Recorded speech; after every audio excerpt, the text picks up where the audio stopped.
Brussels is known for its cuisine and gastronomic offer, including its local waffle, its chocolate, as well as its historical and architectural landmarks. Some of them are registered as UNESCO World Heritage Sites. Let's visit the top 10 places to visit in Brussels, Belgium. Number 10. Royal Museum of Fine Arts Brussels.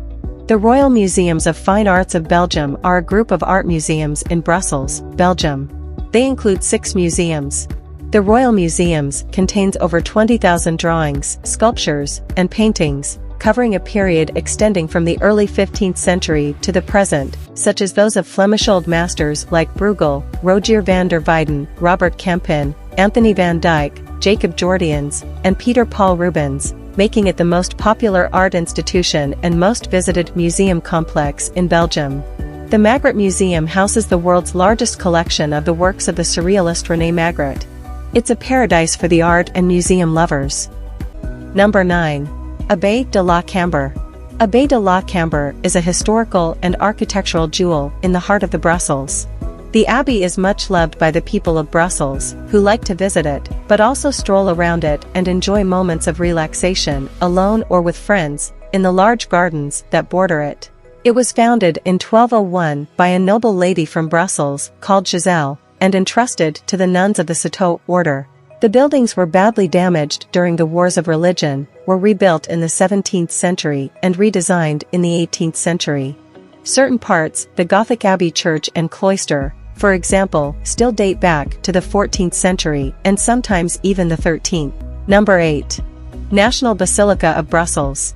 The National Basilica of the Sacred is a Roman Catholic minor basilica and parish church in Brussels, Belgium. It is dedicated to the Sacred Heart, inspired by the Basilique du Sacré-Cœur in Paris. Belonging to the Metropolitan Archdiocese of Mechelen, Brussels, it is one of the largest churches by area in the world.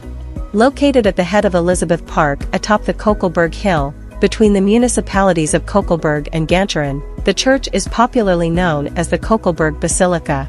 Features 2 thinner towers and a nearly as high green copper dome that rises 89 meters, 292 feet, above ground, dominating Brussels' northwestern skyline. On a clear day, the basilica can be recognized with the naked eye from dozens of kilometers away outside Brussels. Number 7. Mannequin Piece in Brussels. The Mannequin Piece in Brussels is the most famous statue in Brussels and also one of the city's most visited attractions. The statue depicts a small boy urinating into a fountain of water and is much beloved by locals and visitors. The peeing boy is a small bronze fountain statue from the 17th century that is tall.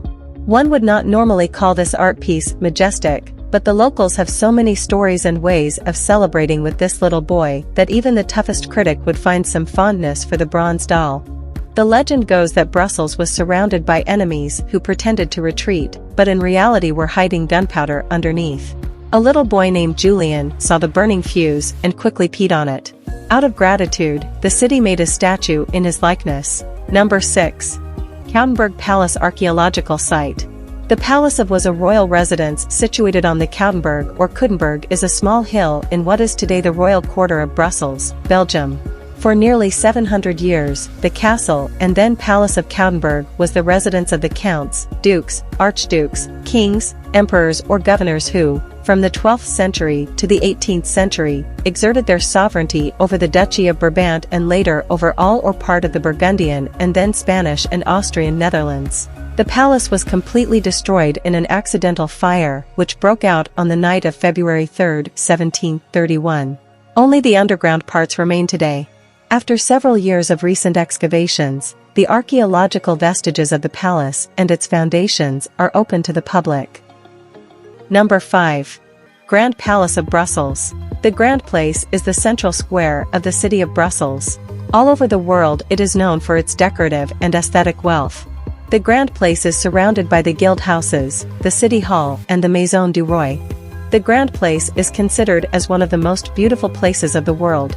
The Grand Place, known as the Groot Markt in Dutch, is considered one of the most beautiful squares in Europe. Originally an 11th century marketplace in the early city of Brussels, the Grand Place had become by the 14th century associated with the city's merchants and tradesmen. It's one of the most alluring touristic destinations for the tourists. Number 4. Place du Châtelain Market.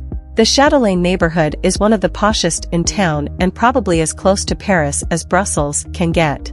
The whole area is filled with smart shops, cafes, and some of favorites restaurants.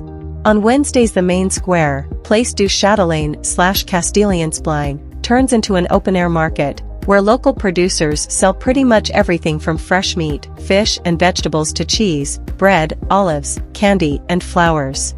If you arrive around 2 p.m. when the market opens, you'll be able to do your shopping at ease and probably spot groups of friends making a beeline in front of the food stalls before they head back to the Châtelain Boutique Hotel for a cooking class. Number 3. Waterloo Battlefield. From the airport to Brussels Midi Station, here you can catch a train to Waterloo, which goes about every hour for E5 each way or Braine-l'Alleud if preferred if simply going to the battlefield for the day.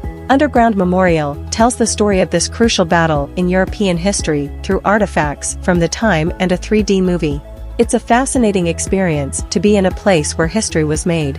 Next to the Lion is a visitor's center, which explains what happened, a panorama, a 360-degree panorama painting of the battle, and across the road is a small wax museum.